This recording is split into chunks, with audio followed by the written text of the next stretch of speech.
The liberal media, surprisingly, the socialists and the mainstream media, although they're nothing but mainstream, in Washington, D.C. actually don't like us.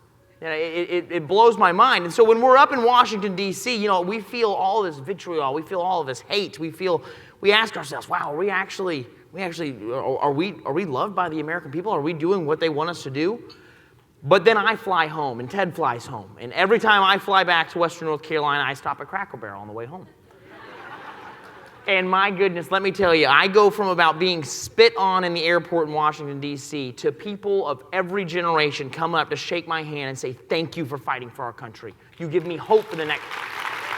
Because I'll tell you, if I am hated in Washington, D.C., but loved in the mountains of North Carolina, then I'm doing my job.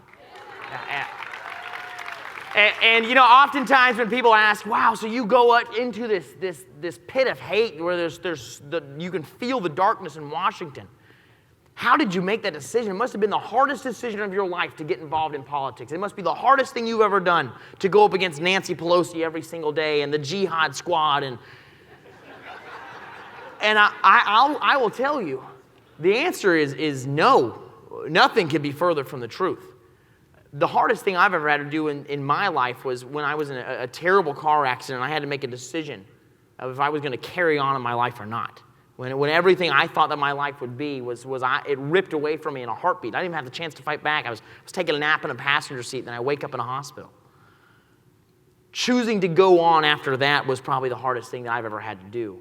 But looking Nancy Pelosi in the eye, seeing her literally evil policies that she has come out, seeing the disdain that the Democrats have not only for our country, but for Israel, but for all freedom, for our liberties, for our ability to defend ourselves, going up against that has been the easiest decision of my entire life.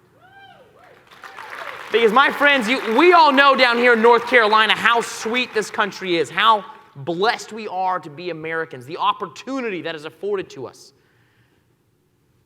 But they don't see it the same way in Washington, D.C. I'll tell you, although it's easy for me to decide to fight against Nancy Pelosi, it is not easy. Nancy Pelosi, the establishment in Washington, D.C., they are so entrenched. They have become so powerful in their positions, these career politicians, that the machine in Washington almost seems impossible to defeat. And so, in all honesty, although I serve in the federal government, I have never believed in the idea of states' rights more than I do now.